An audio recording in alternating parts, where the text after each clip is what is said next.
மீகா தீர்க்கதரிசியின் புஸ்தகம் 2வது அதிகாரம் 13ஆம் வசனம். மீகா தீர்க்கதரிசியின் புஸ்தகம் 2வது அதிகாரம் 13ஆம் வசனம். சேர்ந்து எல்லாரும் வாசிப்போம். கர்த்தருக்கு ஸ்தோத்திரம். மீகா 2:13. தடைகளை நீக்கி போடுகிறவர் அவர்களுக்கு முன்பாக நடந்து போகிறார். அவர்கள் தடைகளை நீக்கி வாசலால் உட்பிரவேசித்து கடந்து போவார்கள். அவர்கள் ராஜா அவர்களுக்கு முன்பாக போவார். கர்த்தர் அவர்கள் முன்னணியில் நடந்து போவார். கர்த்தருக்கு ஸ்தோத்திரம் உண்டாவதாக. தடைகளை நீக்கி போடுகிற தேவன் நமக்கு முன்பாக செல்லுகிறார். ஹல்லேலூயா. நம்முடைய ஆவிக்குரிய ஜீவியத்தில், நம்முடைய வாழ்க்கையில் ஏராளமான தடைகளை நாம் சந்திக்கிறோம். வாழ்க்கையின் ஒவ்வொரு கட்டத்திலும் தடைகளை கடந்தே நாம் முன்னேறி கொண்டிருக்கிறோம். ஒரு பெரிய வெற்றியை பெறுவதற்கு பெரிய தடைகளை நாம் கடக்க வேண்டி இருக்கிறது. எரிகோ பட்டணத்தில் இஸ்ரவேல் ஜனங்கள் பெரிய வெற்றியை பெறுவதற்கு பெரிய தடைகளை அவர்கள் கடந்து சென்றார்கள். எரிகோ மதில் மிக விசாலமான ஒரு மதில். அப்படிப்பட்ட அந்த மதில் பெரிய தடை, அது உடைந்த போது பெரிய வெற்றி அவர்களுக்கு கிடைத்தது. சுலபமாக நீங்கள் ஆசீர்வாதத்தை பெற்றுக்கொள்ள முடியாது. எளிதில் நீங்கள் சில நன்மைகளை பெற்றுக்கொள்ள முடியாது. தடைகளை உடைக்கிற ஆவியானவர் நமக்கு முன் செல்ல வேண்டும். ஸ்தோத்திரம். நிறைய காரியங்கள் நம்மை தடுக்கிறது, நம்முடைய வேகத்தை குறைக்கிறது. கிறிஸ்தவ வாழ்க்கையின் வேகத்தை குறைக்கிற அநேக காரியங்கள் இடையில் நம் வாழ்க்கையில் வந்து குறுக்கிடுகிறது. நன்றாக ஓடிக்கொண்டிருக்கிற ஒரு மனுஷன் வாழ்க்கையில் குறுக்கிடுகிற சில தடைகள் அவனை சோர்வடைய பண்ணி பலவீனப்படுத்தி அவன் பலத்தை குறைத்து அவனுடைய வேகத்தை தடுக்கிற அநேக ஆவிகள் போராடுகிறது கிறிஸ்தவ உலகத்தில். ஆகவே தான் நாம் ஜெபம் பண்ணி ஜெயத்தை பெற்றுக்கொள்ள வேண்டும். ஆமென். ஜெபம் பண்ணாமல் ஜெயம் இல்லை. ஜெபம் இல்லாத வாழ்க்கை ஜெயம் இல்லாத ஒரு வாழ்க்கை. ஸ்தோத்திரம். கர்த்தர் நமக்கு முன் செல்ல வேண்டுமென்றால், நம்முடைய பாதைகள் எல்லாம் சரியாக்கப்பட வேண்டுமென்றால், ஆமென், ஸ்தோத்திர, கர்த்தர் நமக்கு முன்பாக செல்ல வேண்டும். எல்லா தடைகளும் விலக வேண்டும். ஸ்தோத்திர. பவுல் ஒரு இடத்திலே கலாத்தியர் நிருபத்திலே விதமாய் எழுதுகிறதை நாம் வாசிக்க முடியும். அப்போஸ்தலனாகிய பவுல் கலாத்தியருக்கு எழுதின அந்த நிருபத்திலே, கர்த்தருக்கு ஸ்தோத்திரம் உண்டாவதாக, கலாத்தியர் 3ஆம் அதிகாரம் 1 வசனம். புத்தி இல்லாத கலாத்தியரே, நீங்கள் சத்தியத்திற்கு கீழ்ப்படியாமல் போகத்தக்கதாக உங்களை மயக்கினவன் யார்? அப்போ எது நம்மை மயக்குகிறது? எந்த ஆவிகள் நம்மை தடுக்கிறது? நல்ல முன்னேறி கொண்டிருந்த சபை, நல்ல ஜெபம் பண்ணுவோம், நல்ல வேதத்தை வாசிப்போம், நல்ல ஊழியம் செய்வோம். திடீர்னு ஒரு தடுமாற்றம், ஒரு தடை, நம்மை மயக்குகிற சில ஆவிகள், நம்மை பலவீனப்படுத்துகிற சில ஆவிகள். இதை நாம் கண்டுகொள்ள வேண்டும். இதை நாம் கண்டுகொள்ள வேண்டும். கலாத்தியர் 3:3 ஆவியினாலே ஆரம்பம் பண்ணின நீங்கள் மாம்சத்தினாலே முடிவு பெறப் போகிறீர்களோ? எவ்வளவு பாடுகள், எவ்வளவு தியாகங்கள், எவ்வளவு கஷ்டங்களை இயேசுவுக்காக சகித்து கொண்டு இயேசு போதும் என்று வந்தோமே. ஆனால் இடையில் நம்மை தடுத்து நம்முடைய வேகத்தை குறைக்கிற அநேக காரியங்கள்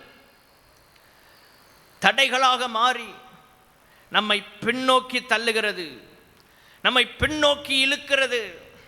ஆகவேதான் பவுல் இந்த நிருபத்தை கலாத்திய சபைக்கு மிக ஆணித்தரமாக எழுதுகிறார். கலாத்தியர் 5ஆம் அதிகாரம் 7ஆம் வசனத்தில், நீங்கள் நன்றாய் ஓடினீர்களே. இந்த வசனங்கள்லாம் ரொம்ப முக்கியம். எவ்வளவு தியாகம், எவ்வளவு கிறிஸ்துவுக்காக நிந்தைகளை சகித்தோம்.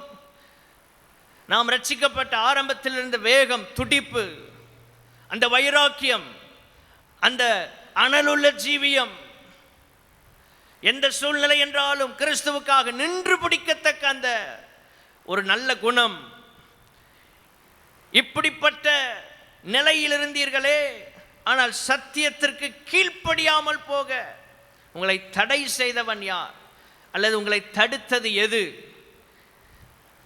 நம்மை ஆவிக்குரிய ஜீவியத்தில் பின்பாக இழுக்கிற சக்தி எது? கர்த்தர் இன்றைக்கு நம்மோடு அதைத்தான் பேச விரும்புகிறார். வேகத்தை தடுக்கும் வேக தடைகள். இதுதான் இந்த செய்தியின் தலைப்பு. நம்முடைய வேகத்தை தடுக்கிற நிறைய வேக தடைகள் இந்த உலகத்தில் இருக்கிறது. ஒரு வாகனம் செல்லும்போது சில இடங்களிலே அது நிதானமாக மெதுவாக செல்ல வேண்டுமென்றால் வேக தடைகள் போடப்பட்டிருக்கும். வேகத்தை குறைப்பதற்காக, விபத்துக்களை தடுப்பதற்காக. ஸ்தோத்திரம். நம்முடைய வேகத்தை தடுக்கும் வேக தடைகள் என்ன? முதல் பகுதியை மாத்திரம் இன்றைக்கு உங்களோடு பேசுகிறேன். வருகிற நாட்களிலே இரண்டாவது பகுதியை நாம் தியானிப்போம். கர்த்தருக்கு ஸ்தோத்திரம். தடைகளை நீக்குகிறவர் முன்னேறணும், அவர் முன் செல்லணும். இல்லை என்றால் வேக தடைகள் நம்முடைய வேகத்தை குறைத்து கொண்டே இருக்கும். ஒவ்வொரு கட்டத்திலும் ஒவ்வொரு வேக தடை வரும். வாழ்க்கையின் ஒவ்வொரு பகுதிகளிலும் வேக தடைகளை நாம் சந்திக்க வேண்டும். ஸ்பீட் பிரேக்கர்ஸை நம்ம ஒவ்வொரு காலகட்டத்திலும் ஒவ்வொரு விதமானவைகளை நாம் சந்திக்கணும். இதெல்லாம் போராட்டங்கள், சோதனைகள், நம்மை கிறிஸ்துவை விட்டு திசை திருப்புகிற நிறைய ஆவிகள், நம்முடைய மனதில் இருக்கிற எண்ணங்கள், அரண்கள், இவைகளெல்லாம் ஒரு வேக தடைகளாக இருக்கிறது. அநேகர் ஆசீர்வாதத்திற்கு, கிறிஸ்தவ வாழ்க்கையின் முன்னேற்றத்திற்கு தடை அவர்களுடைய மனது, தாழ்வு மனப்பான்மை. இப்படிப்பட்ட அநேக வேக தடைகள் அவர்களை செயல்பட விடாமல் தடுக்கிறது. கர்த்தருக்கு மகிமை உண்டாவதாக. நம்முடைய வாழ்க்கையிலே நாம் எவ்வளவு பிரதிஷ்டையோடு அர்ப்பணத்தோடு முன்னேறி கொண்டிருக்கிறோம். இதிலே இடையில் வந்து நம்மை தடுக்கிற வேக தடைகள் என்ன? பவுல் ரொம்ப ஜெபத்தோடு, அவர் வேதனையோடு தான் அந்த நிருபத்தை எழுதுகிறார். நீங்கள் நன்றாய் ஓடினீர்களே. அப்படி என்றால் என்ன அர்த்தம்? இடையில் அந்த ஓட்டம் தடைபட்டு இருக்கிறது. இடையில் அந்த ஒரு வேகத்தடை வந்து அவர்களை வேகத்தை குறைத்து விட்டது. அந்த அபிஷேகத்தின் அந்த அனலை குறைத்து விட்டது. வேதம் சொல்லுகிறது, ஆவியில் அனலாய் இருங்கள், கர்த்தருக்கு ஊழியம் செய்யுங்கள். வேகம் குறையும் போது, அனல் குறையும் போது ஊழியம் தடைபடும். ஒரு செத்த ஊழியத்தை நாம் செய்யக்கூடாது. மரித்த நிலைமையில் இருக்கிற ஒரு ஊழியம் அல்ல, உயிரோட்டம் உள்ள ஒரு ஊழியத்தை செய்ய வேண்டும் என்றால் ஆவியிலே நாம் அனல் உள்ளவர்களாக இருக்க வேண்டும். எல்லாரும் ஒரு அல்லேலியா சொல்லலாமா? ஆவியில பலன் இல்லாமல் நாம் செய்கிற ஊழியங்களும் அது வெற்றி அடையாது. அது பலன் இல்லாத ஊழியமாகத்தான் இருக்கும். ஒரு பின்தங்கின ஊழியமாக இருக்கும். ஊழியம் முன்னேறி கொண்டே இருக்க வேண்டும். உங்கள் வாழ்க்கை முன்னேறி கொண்டே இருக்க வேண்டும். உங்கள் குடும்பம் முன்னேறி கொண்டே இருக்க வேண்டும் என்றால், நன்றாய் ஓடிக்கொண்டிருக்கும் போது நம்முடைய வேகத்தை, நம்முடைய அபிஷேகத்தை, நம்முடைய அர்ப்பணத்தை தடுக்கிற வேக தடைகள் என்ன? ஸ்தோத்திரம். நிறைய நேரங்களில் நமக்கு தெரியும், ஆனால் அதை கண்டுகொள்வதில்லை. அதை எப்படியாவது மேற்கொள்ளலாம், அதை பார்த்து கொள்ளலாம் என்று நம்ம காலம் தள்ள தள்ள இந்த அபிஷேகம் குறைந்து கொண்டே இருக்கும். இந்த அபிஷேகத்தில் உள்ள பவர், வல்லமை குறைஞ்சிட்டே இருக்கும். ரொம்ப கவனமாக இருக்கணும். அந்த அனல் குறைய குறைய குறைய எல்லாம் குறைபடும், எல்லாம் குறைந்து போகும். ஸ்தோத்திரம். ஆகவேதான் வெளிப்படுத்தின விசேஷத்தில் ஆவியானவர் சபைகளுக்கு சொல்லும்போது, காதுள்ளவன் கேட்க கடவன் என்று சொல்லி சீக்கிரத்தில் மனம் திரும்புன்னு சொல்றார். சீக்கிரமாக அந்த ஆதியில் செய்த கிரியைகளுக்கு திரும்பணும். ரொம்ப உடனடியாக செய்ய வேண்டிய ஒரு விஷயம். நம்முடைய வேகம் குறைகிறதா? சற்று நின்று ஜெபம் பண்ணி ஆராய்ந்து பார்த்து மறுபடி ஓடுவதற்கு உடனடி பிரயாசம் தேவை, உடனடி முயற்சி தேவை. உடனடியாக தீர்வை நாம் கண்டுபிடிக்க வேண்டும். கர்த்தருக்கு மகிமை உண்டாவதாக. இங்கே அதைத்தான் சொல்லுகிறார். வெளிப்படுத்தின விசேஷம் 3ஆம் அதிகாரத்தில் 14ஆம் வசனத்திலிருந்து வாசிக்கும் போது, லவோதிக்கேயா சபை அனலும் குளிரும் இல்லாத ஒரு சபை, அனலும் குளிரும் இல்லாத ஒரு வாழ்க்கை. ஒன்று அனலாக இருக்கணும் அல்லது குளிராக இருக்கணும். ஆண்டவர் வெறுத்து வாந்தி பண்ணக்கூடிய அளவில் அநேக நேரம் நம்முடைய வாழ்க்கை காணப்பட்டு விடுகிறது. இது ஏதோ உங்களை வருத்தப்படுத்துவதற்காக, உங்களை சங்கடப்படுத்துவதற்காக பேசவில்லை. கர்த்தர் நீங்கள் முன்னேற வேண்டும், நீங்கள் பலனடைய வேண்டும் என்பதற்காக கர்த்தர் இன்றைக்கு உங்களோடு பேசி கொண்டிருக்கிறார். ஹல்லேலூயா, ஸ்தோத்திரம். சீக்கிரமா நம்ம மனம் திரும்பணும், சீக்கிரமா தேவனண்டை திரும்பணும். அதைத்தான் சபைகளுக்கு ஆவியானவர் சொல்லுகிறார்.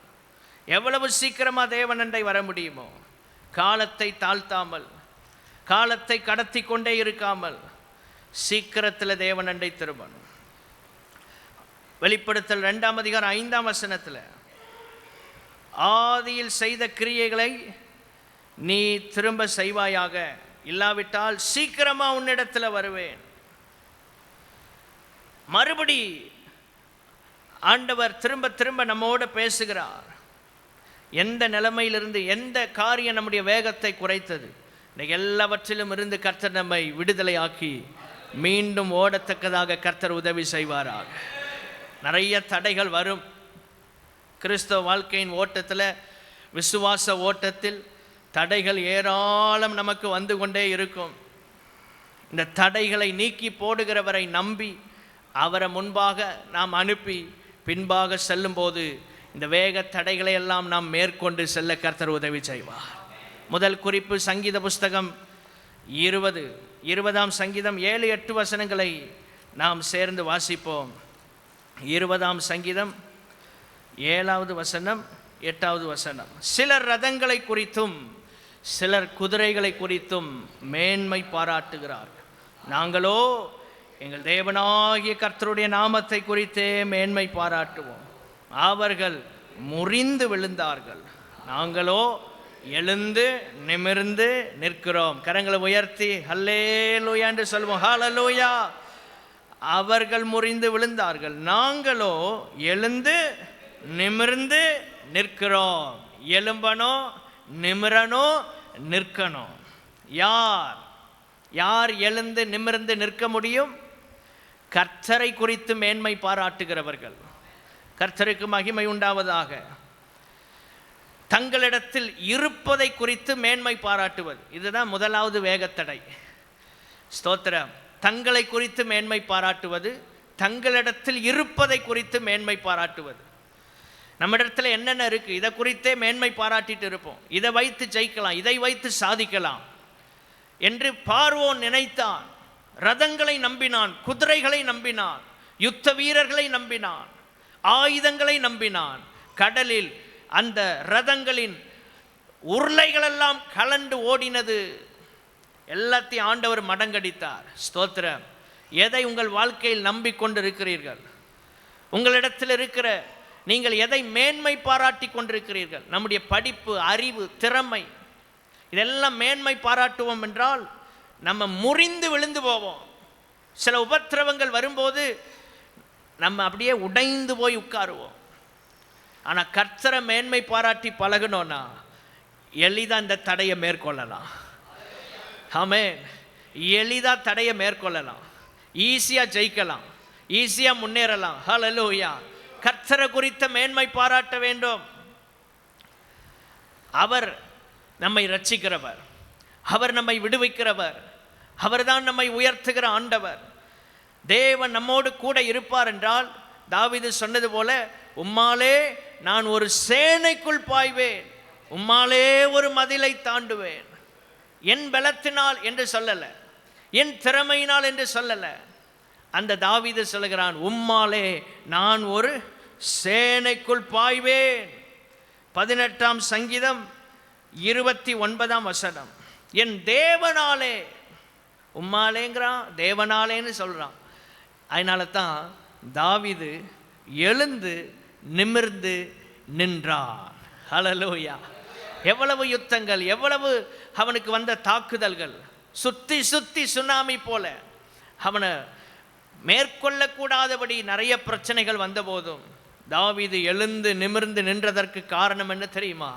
தாவீது தன்னிடத்தில் இருந்த படை பலத்தை மேன்மை பாராட்டவில்லை, தன்னிடத்தில் இருந்த திறமைகளை குறித்து மேன்மை பாராட்டல, கர்த்தர் கொடுத்த அபிஷேகத்தை குறித்து மேன்மை பாராட்டல, கர்த்தரை குறித்த மேன்மை பாராட்டினான். ஆமென். ஸ்தோத்திரம். கோலியாத்தை சந்திக்கும் போது அவன் சொல்லுகிறான், நீ நிந்தித்த அந்த தேவனுடைய நாமத்தினாலே நான் வருகிறேன். அங்கேயும் ஆண்டவரை தான் மேன்மை பாராட்டுகிறான். கூழாங்கல்ல மேன்மை பாராட்டலை. நம்மிடத்தில் இருக்கிற திறமை அறிவெல்லாம் ஒரு கூழாங்கல் தான். இந்த கூழாங்கல்லு கோலியாத்தை காலி பண்ணியிருக்குமா? வாய்ப்பே இல்லை. அவ்வளவு அவனுடைய சரீரம் பலன் உள்ளது. ஆனால் கர்த்தருடைய அபிஷேகம் தான் அங்கே போகுது. நம்ம எடுக்கிறது ஒரு சின்ன முயற்சி. நம்ம நினைக்கிறோம் இதுதான் பெரிய சாதனையை பண்ணிட்டுன்னு. இது பெரிய சாதனையை பண்ணலை. நம்முடைய முயற்சி தேவை. ஆனால் கர்த்தருடைய அனுக்கிரகம் தான் ஜெயம் நமக்கு கொண்டு வருகிறது. ஹல்லேலூயா. குதிரை யுத்த நாளுக்கு ஆயத்தமாக்கப்படும், ஜெயமோ கர்த்தரால் வரும். நம்முடைய முயற்சி ஒரு 10% தான், அல்லது 1% தான். 99% கர்த்தர் தான் நமக்கு அனுகூலமாய் நிற்க வேண்டும். ஹல்லேலூயா. ஒரு சிறிய கூழாங்கல், இதை போய் நம்பலாமா? இதை போய் நம்பலாமா? நம்மிடத்தில் இருக்கிறவைகள், நமக்கு அறிமுகமானவர்கள், நமக்கு உதவி செய்கிறேன் என்று சொன்னவர்கள் எல்லாம் ஒரு கூழாங்கல். நம்ம குடும்பத்தில் பெரிய பெரிய ஆட்கள் இருக்கலாம், அல்லது உங்கள் தெரிந்தவர்கள் பெரிய நபர்கள், எல்லாம் ஒரு கூழாங்கல் தான். நாம் மேன்மை பாராட்ட வேண்டியது கர்த்தர் ஒருவரே. ஆமென். ஸ்தோத்திரம். சில நேரம் நம்ம பெரிய பெரிய ஆட்களோடு நம்ம பழகியிருந்தா காரியங்கள் நடக்கும்னு. எந்த காரியங்களை சாதிக்க வேண்டும் என்றாலும் கர்த்தருடைய அனுக்கிரகம் இல்லாமல் எதுவும் நடக்காது. ஹல்லேலூயா. மனிதர்களை மேன்மை பாராட்டுவது ரொம்ப நம்ம ஏமாற்றத்துக்கு நேராக கொண்டு போயிடும். மனுஷனை ஒருபோதும் மேன்மை பாராட்டவே கூட, கர்த்தரை மேன்மை பாராட்டி பழகணும். ரோமர் 12ஆம் அதிகாரம் 3ஆம் வசனம். அல்லாமலும் எனக்கு அருளப்பட்ட கிருபையினாலே நான் சொல்லுகிறதாவது, உங்களில் எவனானாலும் தன்னை குறித்து எண்ண வேண்டியதற்கு மிஞ்சி எண்ணாமல், எல்லாரும் அதை வாசிங்க. தன்னை குறித்து எண்ண வேண்டியதற்கு மிஞ்சி எண்ணாமல் அவனவனுக்கு தேவன் பகிர்ந்த விசுவாச அளவின்படியே தெளிந்த எண்ணமுள்ளவனாய் எண்ண வேண்டும். நம்மளை குறித்து ரொம்ப பெருசாக நினைச்சிடக்கூடாது. எண்ண வேண்டிய அளவுக்கு மிஞ்சி போயிட்டோன்னா அதான் பெருமை, மேன்மை பாராட்டுவது. அந்த இடத்துல கர்த்தர் நமக்கு ஒத்தாசை இல்லாமல், அவருடைய உதவி இல்லாமல் போயிடும். தாழ்மை உள்ளவர்களுக்கு கிருபை கொடுக்கிறார். அந்த கிருபையை நம்ம இழந்து போயிடுவோம். கர்த்தருக்கு மகிமை உண்டாவதாக. நம்முடைய வேகத்தை கிறிஸ்தவ வாழ்க்கையில் குறைக்கிற இந்த வேகத்தடையை கர்த்தர் மாற்றணும்.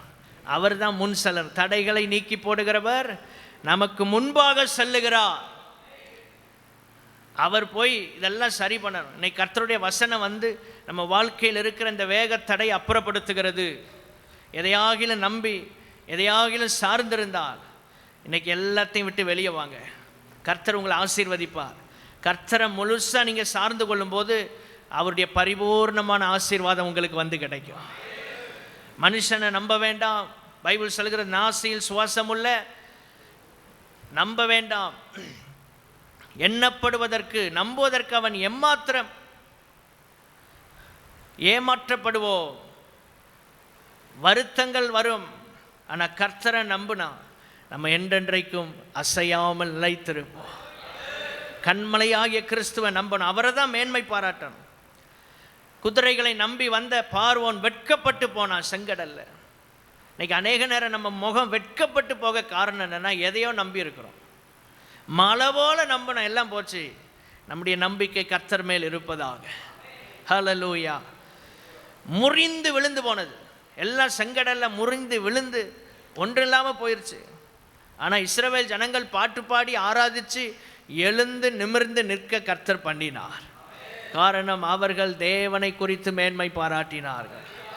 ரெண்டாவது, நம்முடைய வேகத்தை குறைக்கிற ஒரு வேகத்தடை. 2 ராஜாக்களின் புஸ்தகம் 2வது அதிகாரம்.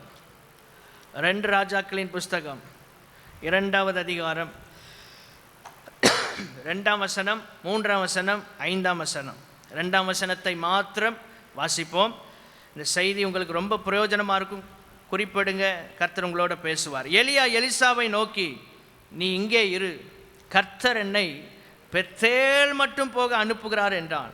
அதற்கு எலிசா, நான் உம்மை விடுகிறதில்லை என்று கர்த்தரின் ஜீவனையும் உம்முடைய ஜீவனையும் கொண்டு சொல்லுகிறேன் என்றான். அப்படியே இருவரும் பெத்தேலுக்கு போனார்கள். ஹல்லேலூயா.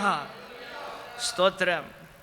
எலியா எடுத்துக்கொள்ளப்படும் காலம் வந்தபோது எலிசா எலியாவை விடாமல் பற்றி கொள்கிறான்.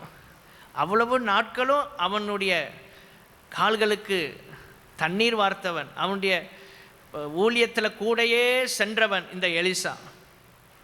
ஆனால் கடைசி அந்த டைம் வரும்போது எலிசா எலியாவை விட்டு பிரியவே இல்லை. 3ஆம் வசனத்துக்கு வரும்போது பெத்தேலில் இருக்கிற தீர்க்கதரிசிகளின் புத்திரர் எலிசாவை பார்த்து, இன்றைக்கு கர்த்தர் உனக்கு தலைமையாக இருக்கிற ஒன்று எஜமான எடுத்துக்கொள்ள போகிறார். தீர்க்கதரிசிகளின் புத்திரருக்கு அந்த வெளிப்பாடு வந்துருச்சு. அப்போ உனக்கு தெரியுமா? எனக்கு தெரியும், நீங்கள் சும்மா இருங்க.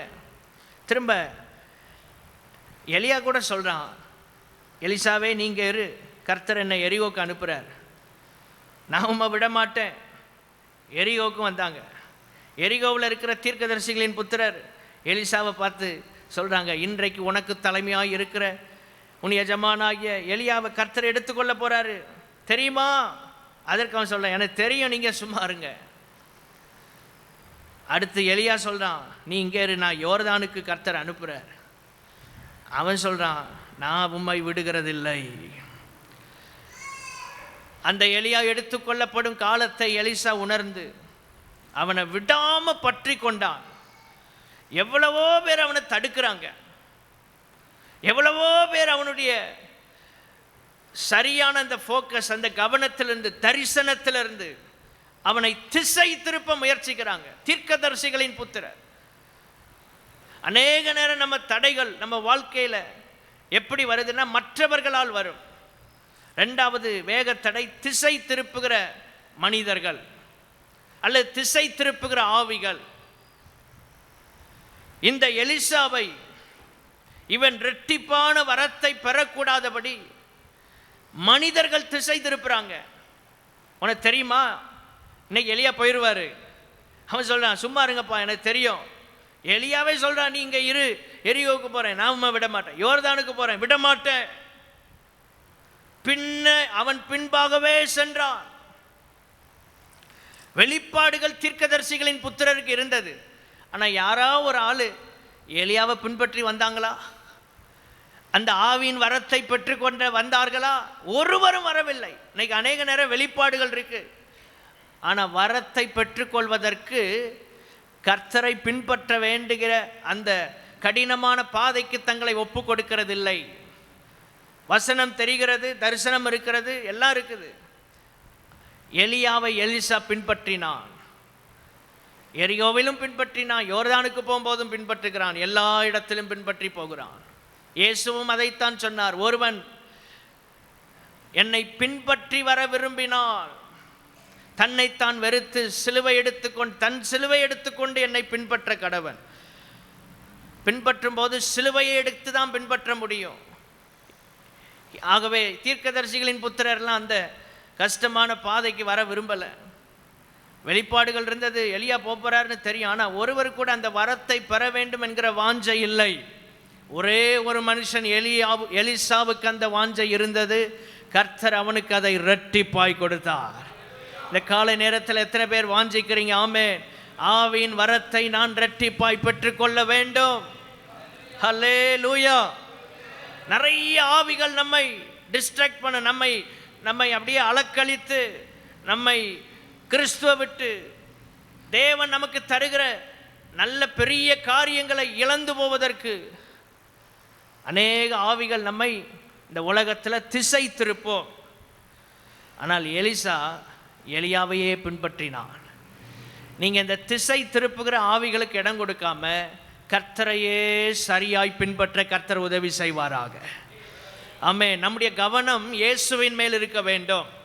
நம்முடைய எதிர்பார்ப்பு வாஞ்சையெல்லாம் இயேசுவாய் இருக்க வேண்டும். லெக்கை விட்டு சில மனிதர்கள் உங்களை திசை திருப்புவாங்க. ஊழியத்தை விட்டு, தரிசனத்தை விட்டு, தேவ சபையை விட்டு உங்களை சில ஆவிகள் திசை திருப்போம். தேவ மனிதர்கள், ஊழியர்கள், போதகர், இவங்க மேலே இருக்கிற அந்த கவனம் அதெல்லாம் விட்டு நம்மளை திசை திருப்போம். எலியாவை விட்டு எலிசாவை திசை திருப்புவதற்கு நிறைய முயற்சிகள் நடந்தது. ஆனால் எல்லாம் ஒன்றுமில்லாமல் போனது. எலிசா ஆவியின் வரத்தை இரட்டிப்பாய் பெற்று கொண்டான். நமக்குள் இருக்கிற ஆவியானவர் பெரியவர். எத்தனை பேர் விசுவாசிக்கிறீங்க? எவ்வளவு வேக தடைகளை சத்துரு கொண்டு வந்தாலும் நீங்கள் மேற்கொள்ள முடியும். ஏனென்றால் உங்களுக்கு முன் செல்லுகிறவர் தடைகளை நீக்கி போடுகிற ஆண்டவர். ஹல்லேலூயா. உங்களுக்கு வர வேண்டிய ஆசீர்வாதங்களை கர்த்தர் உங்களுக்கு கொடுப்பார். ஆமென். நம்முடைய கவனம், நம்முடைய இலக்கு அதிலே நம்ம போயிட்டு இருக்கணும். எபிரேயர் 12ஆம் அதிகாரம் முதல் வசனம் எல்லாருக்கும் தெரிந்த வசனம். மனப்பாடமா சொல்லலாமா? ஆகையால் மேகம் போன்ற இத்தனை திரளான சாட்சிகள் நம்மை சூழ்ந்து கொண்டிருக்க, பாரமான யாவற்றையும் நம்மை சுற்றி நெருங்கி நிற்கிற பாவத்தையும் தள்ளிவிட்டு விசுவாசத்தை துவக்குகிறவரும் முடிக்கிறவரும் ஆகிய இயேசுவை நோக்கி நமக்கு நியமித்திருக்கிற ஓட்டத்திலே பொறுமையோடே ஓடக்கடவோம். ஆமென். நமக்கு நியமித்த ஓட்டம், அதை விட்டு ட்ராக் மாறக்கூடாது, திசை திரும்பிடக்கூடாது. எல்லாருக்கும் ஒவ்வொரு ட்ராக்ல ஆண்டவர் நம்மை ஓட வைக்கிறார். ஒவ்வொருவருக்கும் ஒரு தனித்துவத்தை கொடுத்து நம்ம எல்லாம் இணைத்து இணங்க பண்ணி நம்மை ஒருமுகப்படுத்தி ஒருமனப்படுத்தி ஒரே சபையில் ஆராதிக்க வைத்து நமக்கு ஒவ்வொரு ட்ராக்கை வைத்து அதில் ஓட வைக்கிறார். ஒரே சத்தியம், ஒரே ஞானஸ்நானம், ஒரே அபிஷேகம், ஒரே இயேசுவை நம்ம ஆராதிக்கிறோம். திசை ஒருபோது திரும்பிடக்கூடாது. ஒருபோது நம்முடைய கவனம் வேற பக்கம் சிதறிவிடக்கூடாது. தேவனுடைய பிள்ளைகளே, தேவனுடைய ஆவிக்குரிய பொக்கிஷங்கள் பைபிளில் இருக்கிறது. இந்த வேதத்தில் ஏராளமான பொக்கிஷங்கள் சொல்லப்பட்டிருக்கிறது, ஆசீர்வாதங்கள் சொல்லப்பட்டிருக்கிறது. இதையெல்லாம் ஒரு மனுஷன் பெற்றுக்கொள்ள வேண்டும் என்றால் தேவனுடைய வசனத்திற்கு கீழ்ப்படிய வேண்டும். வசனத்துக்கு கீழ்ப்படியாமல் ஆசீர்வாதங்களை பெற முடியாது. விசுவாசத்தை துவக்குகிறவரும் முடிக்கிறவரும் ஆகிய இயேசுவின் மேல் உங்கள் கவனம் இருப்பதாக. ஒரு அல்லேலியா சொல்லலாமா? இயேசுவின் மேல் உங்கள் கவனம் இருக்கணும். வேற அக்கம் பக்கம் பார்த்தோன்னா பின்வாங்கிடுவோம். மூன்றாவதாக உபாகமத்தின் புஸ்தகம் 17ஆம் அதிகாரம் 16வது வசனம்.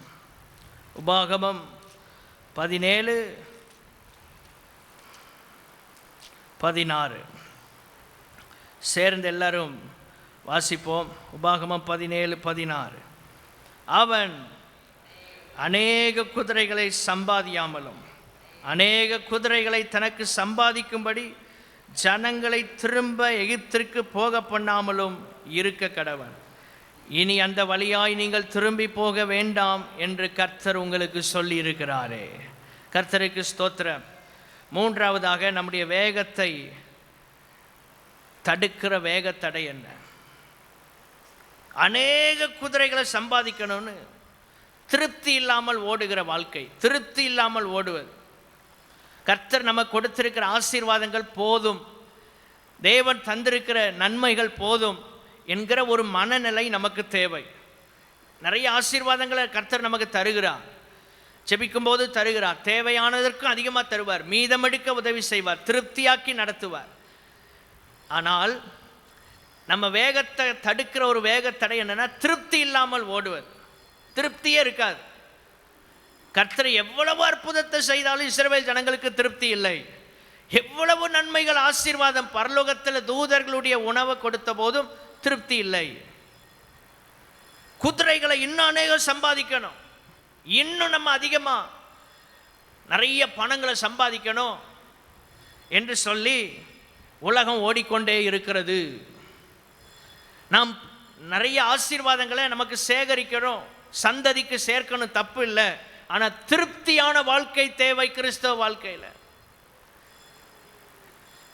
இன்னொன்று தேவனோடு உறவில்லாமல், குடும்பத்தோட ஐக்கியம் இல்லாமல் பணம் சம்பாதிப்பதிலே கவனம் செலுத்தினா இங்கே சொல்லப்பட்டிருக்கிறது அது திருப்தி இல்லாத வாழ்க்கை. 1 தீமோத்தேயின் புஸ்தகம் 6ஆம் அதிகாரம் 7-8 வசனங்கள் எல்லாரும் எடுத்து வாசிப்போம். முக்கியமான ஒரு வசனம். 1 தீமோத்தேயு 6ஆம் அதிகாரம் 7-8 வசனங்கள்.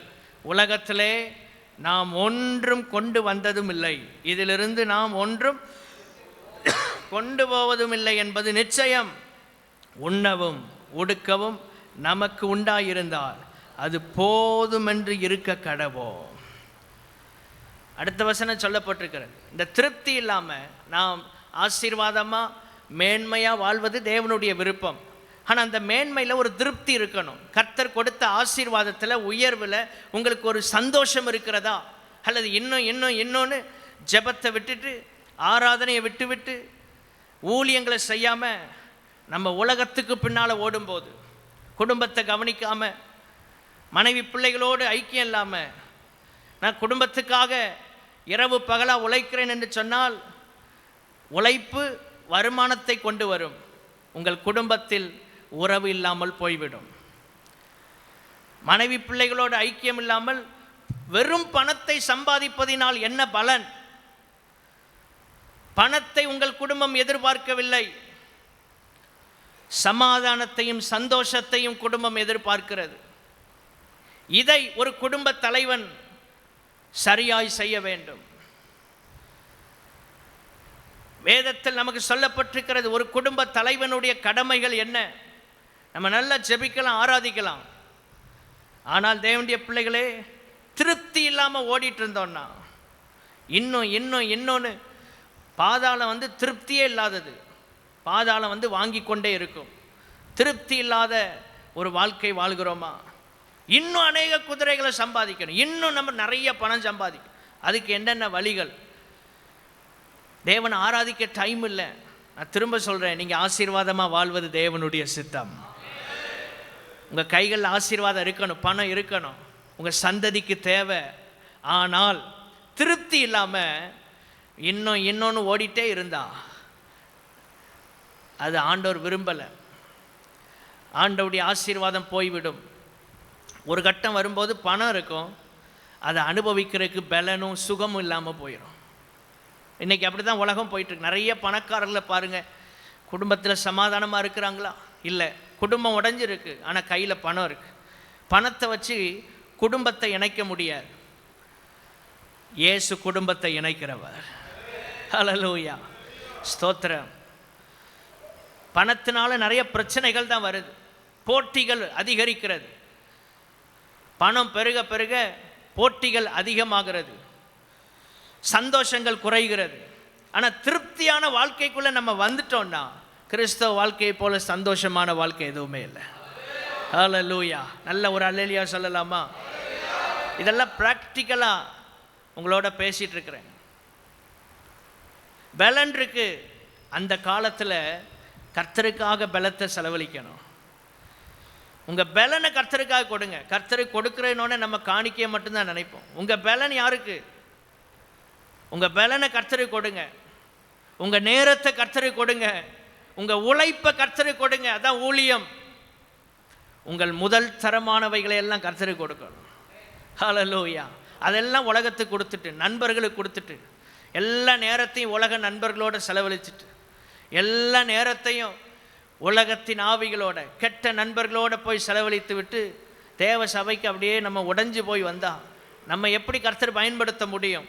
ஆனால் தான் பைபிள் சொல்கிறது, வாலிப பிராயத்தில் ஒரு வாலிபன் தன் சிருஷ்டிகரை நினைக்க வேண்டும். ஏன்னா அந்த பலன் கர்த்தருக்கு தேவை.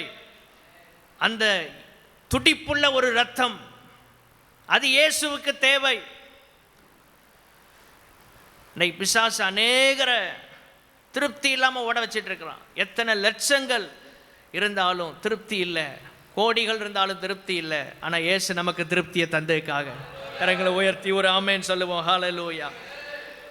அங்கே சொல்லப்பட்டிருக்கு, உபாகமம் 17:16 அநேக குதிரைகளை சம்பாதிக்காத, அநேக குதிரைகளை தனக்கு சம்பாதிக்கணும்னா திரும்ப எகிப்துக்கு போகணும். இன்னும் பணம் தேவை, இன்னும் உலகம், இன்னும் உலக ஐஸ்வர்யம், இன்னும் மேன்மை, இன்னும் பதவி, இப்படியே நம்ம போனோம்னா அது எகிப்துக்கு நம்மளை கொண்டு போயிடும். அந்த அனுபவம் திரும்ப நம்மை வந்த நிலைமைக்கு கொண்டு போயிடுது. எவ்வளவு கஷ்டப்பட்டு ரட்சிக்கப்பட்டு பாவத்தை விட்டு இயேசுவை இன்னைக்கு உண்மையாக அந்த சபையில் ஆராதிக்கிறோம். திரும்ப மறுபடி எகிப்துக்கு போனால் என்ன ஆகும்? எல்லாம் போனது. இங்கே தான் சொல்லப்பட்டிருக்கிறது, அவன் அநேக குதிரைகளை சம்பாதியாமலும் அநேக குதிரைகளை தனக்கு சம்பாதிக்கும்படிக்கு ஜனங்களை திரும்ப எகிப்திற்கு போக பண்ணாமலும் இருக்க கடவன். இனி அந்த வழியாய் நீங்கள் திரும்பி போக வேண்டாம். அந்த வழியே வேண்டாங்கிற, அந்த வழியே வேண்டாம். எகிப்தின் வழி வேண்டாம், பாவத்தின் வழி வேண்டாம், உலக நண்பர்களுடைய வழி வேண்டாம். அது நம்மளை எகிப்துக்கு கொண்டு போகும், எகிப்துக்கு கொண்டு போகும். அந்த வழியை விட்டுறணும். சபைக்கு வந்தாச்சு, ரட்சிக்கப்பட்டாச்சு, அபிஷேகம் பெற்றிருக்கிறோம், ஊழியம் செய்கிறோம். திரும்ப எகிப்தின் வழி வேண்டாம், உலக சிநேகத்தின் வழி வேண்டாம். கர்த்தரை உண்மையா ஆராதிச்சா கடைசி வரை உயிருள்ளவரை உண்மையாய் நாம் ஆராதிக்க வேண்டும். ஹல்லேலூயா. எகிப்தை விட மனம் இல்லைன்னா எப்படி நம்ம தேவனை உண்மையாய் பின்பற்ற முடியும்? இஸ்ரவேல் ஜனங்கள் எகிப்தை வெளிப்பிரகாரமாக விட்டுட்டாங்க, இருதயத்தில் எகிப்தை சுமந்துட்டு இருந்தாங்க. இன்னைக்கு நிறைய நேரம் வெளியில் நம்ம மாறிட்டோம், உள்ள எகிப்து இருக்கு. உள்ள எகிப்தின் அனுபவம், குதிரையை சம்பாதிக்கணும், அதை அங்கே போகணும், இங்கே போகணும், பெரியாளாக மாறணும். இப்படி எல்லாம் நம்ம மனதில் ஒரு பெரிய கனவு கோட்டையை கட்டிகிட்டு இருக்கிறோம். அதான் புதிய ஏற்பாட்டில் பவுல் எழுதுகிறாரு, உலகத்துக்குள்ளே வரும்போது ஒன்றும் கொண்டு வரல, இங்கேருந்து போகும்போது ஒன்றும் கொண்டு போக முடியாது. எவ்வளவு பெரிய பிரசிடெண்ட்டாக இருந்தாலும், எவ்வளவு பெரிய ஊழியக்காரங்களாக இருந்தாலும், இந்த உலகத்தை விட்டு போகும்போது ஒன்றையும் கொண்டு போக முடியாது. ஒன்றே ஒன்று கொண்டு போகலாம், ஆத்துமாக்கள். ஆமேன். அதனால தான் நம்ம இந்த உலகத்தில் இவ்வளவு கஷ்டப்பட்டு இயேசுவுக்காக ஊழியம் செய்கிறோம். ஏன்னா பிரதிபலன் பரலோகத்தில் நமக்கு இருக்கிறது. ஹல்லேலூயா. இந்த உலகத்துக்காக ஓடினீங்கன்னா உலகத்தோட வாழ்க்கை முடிஞ்சிடும். கர்த்தருக்காக ஓடினீங்கன்னா மறுமையிலும் நீங்கள் கர்த்தரோட பிரதிபலனை அனுபவிக்கலாம். எத்தனை பேர் விரும்புகிறீங்க? ஆமேன். அந்த கிருபைகளை கர்த்தர் நமக்கு தருவாராக. நாம் முன்னேற்றம் அடைவது தேவனுடைய விருப்பம். ஆனால் முன்னேற்றமே வாழ்க்கையில் உலகத்திலேயே நம்ம முன்னேற்றம், உலக முன்னேற்றம் மாத்திரம் நம்முடைய லெக்காய் அமையுமானால் நிறைய ஆவிக்குரிய ஆசீர்வாதங்களை இழந்து போவோம், ஊழியங்களை இழந்து போவோம், தேவன் நமக்கு வைத்த மேன்மையான ஸ்தானங்களை இழந்து போவோம். இந்த உலகத்தில் கர்த்தருக்கு ஊழியம் செய்கிறத விட ஒரு பெரிய ஆசீர்வாதமான வேலை வேறு எதுவுமே இல்லை. எத்தனை பேர் ஒத்துக்கொள்கிறீங்க? ஹல்லேலூயா. நீங்கள் எல்லோரும் வேலை செய்து கொண்டே ஊழியம் செய்யணும். கர்த்தர் முழு நேரமாக அவங்களை அழைக்கிறாருன்னா முழு நேரமாக ஊழியம் செய்ய முன்வாங்க. அது வரைக்கும் வேலைக்கு நடுவில் முதலாவது இயேசு தான், ஊழியம்தான். ஆமேன். எதை கனம் பண்ணுறோம்? இன்னைக்கு ஊழியம் இருக்குது, அந்த நேரம் ஊழியத்துக்கு முக்கியத்துவம் கொடுக்குறோமா, பணம் சம்பாதிக்க போகிறோமா? நம்ம போய் ஒரு 500 ரூபாய் 1000 ரூபாய் சம்பாதிப்போம். ஆனால் கர்த்தருக்கு அந்த 1 மணி நேரம் 2 மணி நேரம் ஊழியத்தை கொடுத்தீங்கன்னா 1000 ரூபாய், அந்த 10,000 ரூபாய் உங்களை தேடி வர கர்த்தர் உதவி செய்யும். நடக்கும், நடக்கும். கர்த்தருக்குன்னு ஊழியம் செய்கிறவங்களை ஆண்டவர் உயர்த்துவார், தரித்திரராக விடமாட்டார். ஆமேன். ஸ்தோத்திரம். உங்கள் நேரத்தை, உங்கள் பலத்தை தேவனுக்காக செலவழியுங்கள். திருப்தி இல்லாமல் ஓடுறது அது ஒரு வேகத்தடை, வேகத்தடை. நிறைய சம்பாதிக்கிறோம், ஆனால் ஒன்றும் கையில் இல்லை. திருப்தி இல்லாத வாழ்க்கை அப்படி தான் இருக்கும். திரும்ப எகிப்துக்கு போகக்கூடாது. பணம் நம்முடைய வாழ்க்கையின் முக்கியம்தான், ஆனால் பணம் நம்முடைய வாழ்க்கை அல்ல. இயேசுவே நம்முடைய வாழ்க்கையாக இருக்கிறார். ஹல்லேலூயா. அதையெல்லாம் ஆண்டவர் தருவார். இயேசுவை நம்பி வந்துட்டீங்க. மத்தேயு 6:33 முதலாவது தேவனுடைய ராஜ்யத்தையும், இது ஊழியம் செய்கிறவங்களுக்கு சொல்லப்பட்ட வசனம் இல்லை, எல்லாருக்கும் கர்த்தர் சொல்கிறார். சிலர் நினைக்காங்க ஊழியக்காரங்க தான் முதல்ல ஊழியம் செய்யணும், நம்ம ஊழியத்தை கடைசியில் கொண்டு போயிடுவோம். இல்லை, ரட்சிக்கப்பட்ட எல்லாரும் ஊழியம் செய்யணும். ஊழியக்காரங்க எல்லாரும் நம்ம பாஸ்டர் ஆக முடியாது, எல்லாரும் நம்ம தீர்க்கதரிசி ஆக முடியாது, ஆனால் எல்லாரும் ஊழியக்காரங்களாக கர்த்தர் மாற்றுகிறார். ரட்சிக்கப்பட்ட அனைவரும் நீங்கள் ஊழியம் செய்கிறீங்கன்னா நீங்கள் தான் ஊழியக்காரங்க. தேவனுடைய பிள்ளைகளே, முதலாவது தேவனை தேடும்போது மற்ற எல்லாம் நமக்கு வருது, நம்மளை தேடி வரும். 23ஆம் சங்கீதம் கடைசியில் வாசிக்கும்போது, நன்மையும் கிருபையும் என்னை தொடரும். இதுதான் திருப்தியான வாழ்க்கை. நன்மையும் வரும், கிருபையும் வரும். நம்மளை பின்பற்றி கொண்டே இருக்கிறது.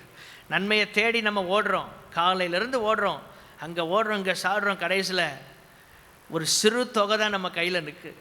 அதுவும் ஏதாவது தேவை வந்தால் சம்பாதித்ததை விட செலவு அதிகமாகுது. அநேக குதிரைகளை எகிப்துக்கு போகிறோம். சம்பாத்தியம்தான் நம்முடைய வாழ்க்கையின் பிரதானமாக இருக்குமானால் எகிப்தில் இருக்கிறோம் என்பதை மறந்துவிடக்கூடாது. எகிப்துக்கு போகிறனால என்ன நடக்கும்? திரும்ப அடிமைத்தனம், திரும்ப அதே நுகம் நம்ம மேலே சுமத்தப்படும். 430 வருஷம் அந்த ஜனங்களுடைய கூக்குரலை கேட்டு ஆண்டவர் ஒரே ராத்திரி விடுதலையாக்கினார். நீங்கள் ரட்சிக்கப்பட்ட அந்த நாளை நேரத்தை மறந்துடாதீங்க. கர்த்தர் இந்த சபையில் கொண்டு வந்து உங்களை ஆசீர்வதித்து பயன்படுத்துகிற விதத்தை மறந்து விடாதிருங்கள். திரும்ப அடிமைத்தன நுகத்துக்குள் போனால் வெளியே வருவது கஷ்டம். எகிப்துக்கு வேண்டாம். 4வது நம்ம வாழ்க்கையில் வருகிற வேகத்தடை என்ன? ஆதியாகமத்தின் புஸ்தகம் 19ஆம் அதிகாரம் 16ஆம் வசனம் 26ஆம் வசனம். ஆதியாகமத்தின் புஸ்தகம் 19ஆம் அதிகாரம் 16ஆம் வசனம். அவன் தாமதித்து கொண்டிருக்கும் போது கர்த்தர் அவன் மேல் வைத்த இரக்கத்தினாலே அந்த புருஷர் அவன் கையையும் அவன் மனைவியின் கையையும் அவன் 2 குமாரத்திகளின் கையையும் பிடித்து அவனை பட்டணத்திற்கு வெளியே கொண்டு போய்விட்டார்கள். தாமதித்து கொண்டிருக்கும் போது ஆவிக்குரிய விஷயங்களில் நாம் செய்கிற தாமதங்கள், இதுதான் ஒரு பெரிய வேகத்தடை. ஞானஸ்நானம் எடுக்கணும்னா அது தாமதம் பண்ணிகிட்டே இருக்கிறோம். ஆசீர்வாதமும் தாமதமாகிட்டு இருக்கு. தேவனுக்கென்று ஒரு ஊழியத்தை செய்யணும். எத்தனை முறை பாஸ்டர் கூப்பிட்டாலும் ஊழியங்களுக்கு சாக்கு போக்கு சொல்லி தள்ளிட்டே போகிறோம். தாமதம். ஆசீர்வாதங்கள் தாமதமாகிறது. பரிசுத்தாவி பெறணும்னு விருப்பம் இருக்குது, ஆனால் காத்திருக்க மனம் இல்லை, கீழ்ப்படிய மனம் இல்லை. தாமதங்கள்.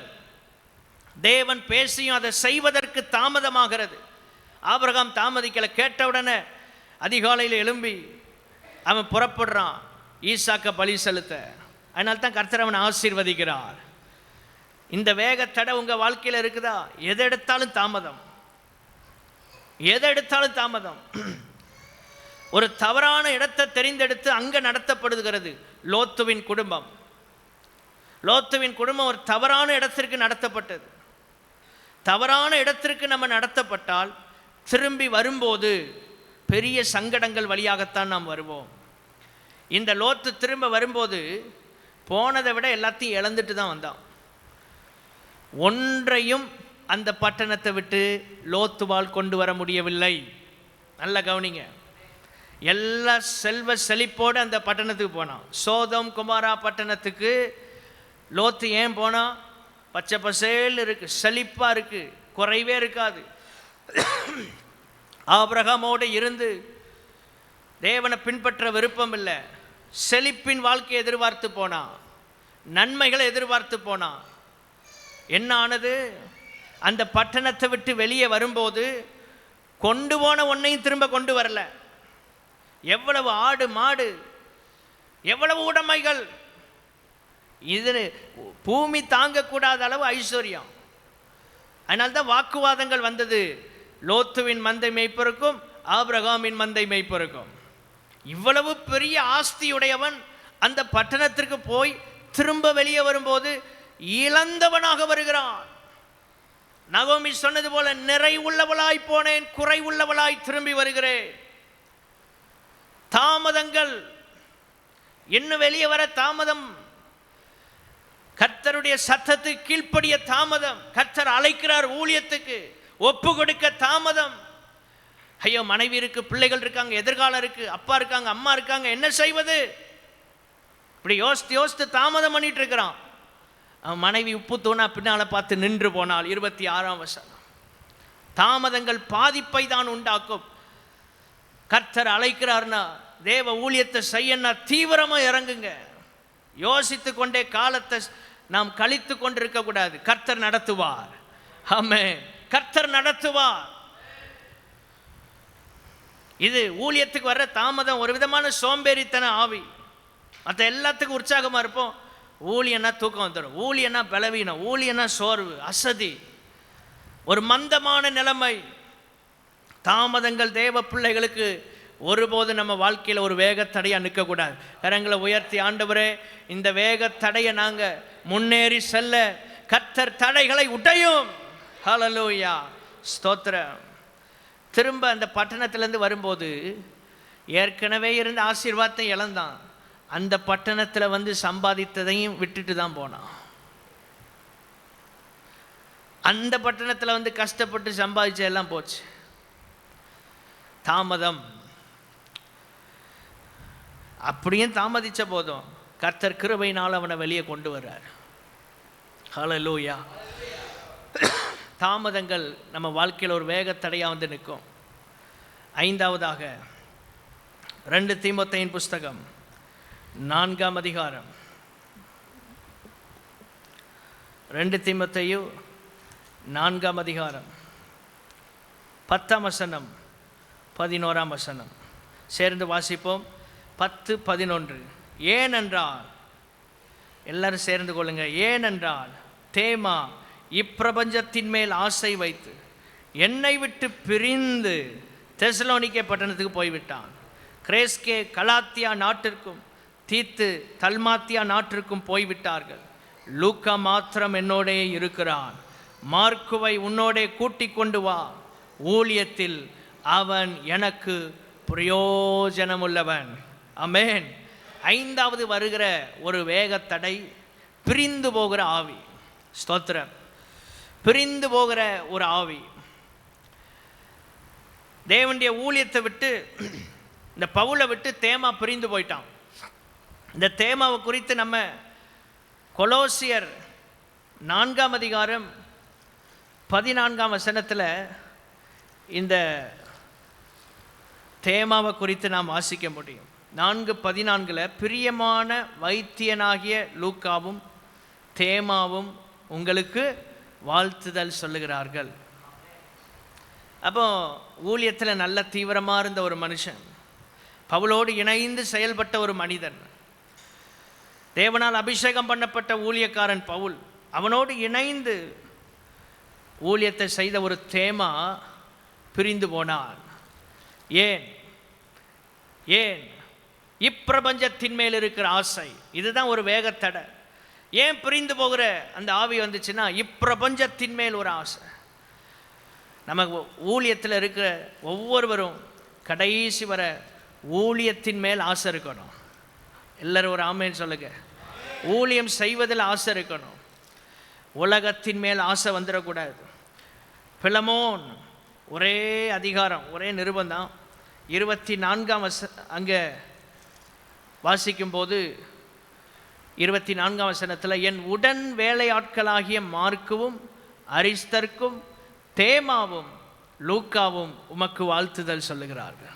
இப்போ எந்த அளவுக்கு ஊழியத்தை தீவிரமாக செய்தவன் தேமா, எவ்வளோ வைராக்கியமான ஒரு ஊழியக்காரன். பவுல் தன்னோடு கூட அவனை அறிமுகம் செய்கிற அளவில் ஒரு நல்ல ஊழியக்காரனாக இருந்தான், நல்ல தேவ மனுஷனாக இருந்தவன். ஆனால் இவன் பிரிந்து போக காரணம் என்ன? இப்பிரபஞ்சத்தின் மேல் இருக்கிற ஆசை. உலகத்திற்கும் இயேசுவுக்கும் ஒருபோதும் ஊழியம் செய்ய முடியாது. எத்தனை பேர் ஒத்துக்கொள்றீங்க? உலகத்துக்கு ஊழியம் செய்வோம், இயேசுவுக்கு ஊழியம் செய்வோம், முடியாது. பவுல் கீழே 2 பேரை அவர் அட்ரஸ் பண்ணுறார், அறிமுகம் செய்கிறார். இந்த 2 தீமோத்தேயு 4ஆம் அதிகாரம் 11ஆம் வசனத்தில், லூக்கா மாத்திரம் என்னோடு இருக்கிறான். லூக்காவை குறித்த ஒரு அறிமுகம். லூக்கா என்னோட இருக்கிறான், வைத்தியன், டாக்டர். 2வது மார்க்குவை கூட்டி கொண்டு வா, பிரயோஜனம் உள்ளவன். ஊழியத்தில் நம்ம எல்லாரும் இந்த சபைக்கு, தேவ ஊழியர்களுக்கு, இயேசுவுக்கு நம்ம பிரயோஜனமாக இருக்கணும். கரங்களை உயர்த்தி ஒரு அல்லேலியா சொல்லலாமா? இப்பிரபஞ்சத்தின் மேல் இருக்கிற ஆசை பிரிவினையை உண்டாக்கிவிட்டது. இந்த ஆசை பவுலை விட்டே தேமாவை பிரிச்சுட்டு,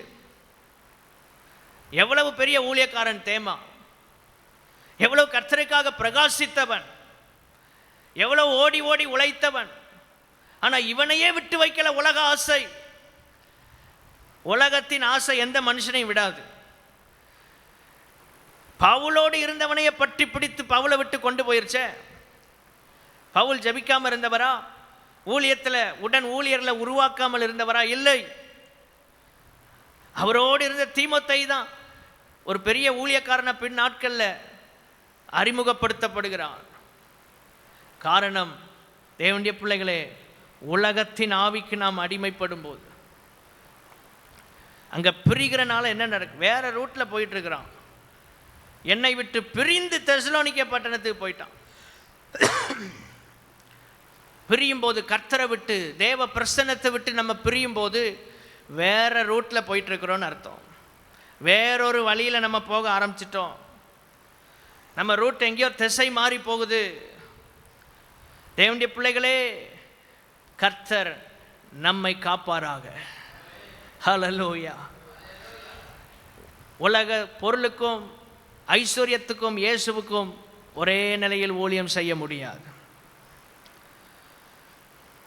ஒரு பெரிய டாக்டர் ஆனால் பவுலோட ஊழியத்தில் இருக்கிறார். ஒரு மார்க்கு பிரயோஜனம் உள்ளவனாக இருக்கிறான். இயேசுவுக்கு படித்தவர்களும் தேவை, படிக்காதவர்களும் தேவை. உயர்ந்தவர்களும் தேவை, தரித்திரரும் தேவை. எல்லாரையும் இயேசு பயன்படுத்த விரும்புகிறார். எத்தனை பேர் நம்புறீங்க? பணக்காரர்களையும் இயேசு பயன்படுத்துவார், ஏழைகளையும் இயேசு பயன்படுத்துவார். அவர் பார்வையில் எந்த வித்தியாசமும் இல்லை. அவர் அந்த அந்த நிலையில் பார்க்கல யாரையும்.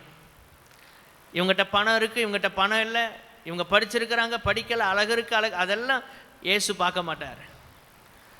உறுதியாக பவுலை பின்பற்றின தீமோத்தேயுவை போல ஊழியத்தில் உறுதியாக இருப்போம்னா ஒரு நல்ல எதிர்காலத்தை கர்த்தர் நமக்கு வைத்திருக்கிறார். உங்களுக்கும் உங்கள் குடும்பத்திற்கும் ஒரு நல்ல எதிர்காலம் இருக்குது. கர்த்தருக்காக ஏதாவது ஒரு ஊழியத்தை செய்யணும். ஹல்லேலூயா. இது ஒரு பெரிய வேகத்தடை. ஒரு பக்கம் நம்மளை இழுக்கும், உலகத்தின் ஆவி, நண்பர்கள் இழுப்பாங்க. நம்ம விட்டு வந்த நண்பர்களெல்லாம் நம்மளை இழுப்பாங்க. விட்டு வந்த ஸ்பிரிட், அந்த ஆவிகள் திரும்ப போராடும். திரும்ப உலகத்துக்குள்ளே போயிட்டோன்னா தேமாவை போல நம்மளை ஆண்டவர் எப்படி அட்ரஸ் பண்ணுவார், எப்படி அறிமுகப்படுத்துவார் தெரியுமா?